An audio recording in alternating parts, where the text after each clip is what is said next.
ইফালে একেখন সংবাদমেলতে সাংবাদিকৰ প্ৰশ্নত নাৰাজ হৈ পৰিল মুখ্যমন্ত্ৰী উচ্ছেদিত লোকসকল কলৈ যাব এই প্ৰশ্ন উত্থাপন কৰিছে সাংবাদিকে আৰু সাংবাদিকৰ প্ৰশ্নত হাতজোৰ কৰি মুখ্যমন্ত্ৰীয়ে ক'লে আপুনি যদি এই প্ৰশ্ন কৰে জাতিটোৰ থাকিব নেকি তেওঁলোক ক'ত যায় সেয়া মুখ্যমন্ত্ৰীৰ দায়িত্ব নহয় কিন্তু আদালতৰ নিৰ্দেশ মানে উচ্ছেদ চলোৱাটোহে মুখ্যমন্ত্ৰীৰ দায়িত্ব কেবিনেট বৈঠকৰ অন্তত উচ্ছেদ সন্দৰ্ভত এইদৰে মন্তব্য প্ৰকাশ কৰিছিল ডক্টৰ হিমন্ত বিশ্ব শৰ্মাই অখিল গগৈক লৈ প্ৰতিক্ৰিয়া মুখ্যমন্ত্ৰীৰ অখিল গগৈ উচ্ছেদিত লোকক সাৱতি ধৰিছে সেয়া ভাল কথা কিন্তু বেদখলৰ কবলত পৰা সত্ৰাধিকাৰজনকো সাৱতি লোৱা উচিত অখিল গগৈ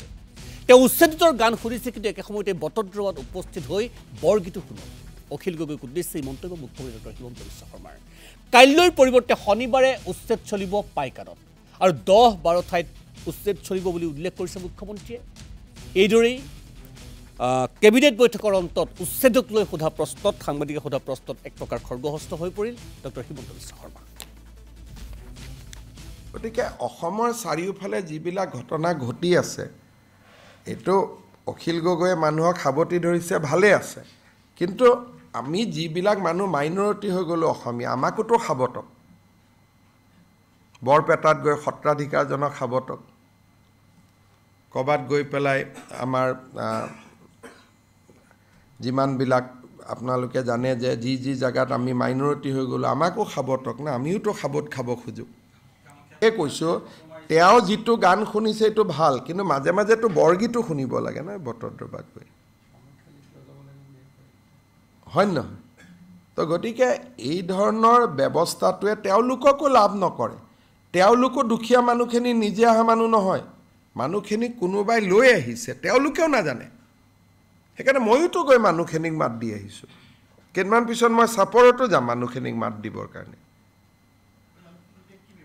মই কিয় ব্যৱস্থা কৰিব লাগে ভাই তেওঁলোকৰ দেউতাক মাক আছে নহয় তো মই কিয় ব্যৱস্থা কৰিম কি কথা কয় ভাই আপুনি অসমীয়া মানুহ হয়নে নহয় এই আপুনি কি নাম আপোনাৰ তে আপুনি এই কথা সুধিছে বশিষ্ঠদেৱ ফুকনে যদি এই প্ৰশ্ন কৰে আৰু ক'ত জাতিটো থাকিব ব্যৱস্থা কিয় কৰিব লাগে কওকচোন তেওঁলোকৰ দেউতাক মাক নাই নেকি তেওঁলোকে MP বনোৱা নাই নেকি তেওঁলোকে MLA বনোৱা নাই নেকি তেওঁলোকৰ MPৰ গুৱাহাটীত কিমান ডাঙৰ ঘৰ আছে তাতে সোমাই ল'লে হ'ল মোৰ কাম হৈছে হাইকোৰ্টে মোক অৰ্ডাৰ দিছে ফৰেষ্ট ক্লিয়াৰ কৰিব মই ফৰেষ্ট ক্লিয়াৰ কৰিলোঁ মোৰ কাম মই শেষ কৰিলোঁ আৰু মই তেওঁলোকে ক'ত গৈছে কি কথা মই কিয় খবৰ কৰোঁ কিন্তু মোৰ ওচৰত যদি কোনোবা আহে তাৰ মই ব্যৱস্থা ল'ম সেইটো কৰিব এইটো সমস্যাৰ সমাধান নাই আপুনিতো আৰু বেলেগ এটা প্লেনেটত থাকিব নোৱাৰে কিন্তু অন্ততঃ কচুতলিৰ পৰা গৈ মঙলদৈত থাককচোন চৰৰ মাজত অন্ততঃ কিছুমান জেগাটো ৰাখক আমাৰ কাৰণে চবতে কিয় যাব লাগে ক'ৰবাত গৈ থাককচোন তেওঁলোকো থাকক থাকাততো আমি বেয়া নাপাওঁ বুলি আপুনি যদি কয় ছেক্ৰেটেৰিয়েটৰ পৰা ইভিকশ্যন কৰিব নালাগে কাৰণ গৈ পেলাই আকৌ ঢিঙত পৰিব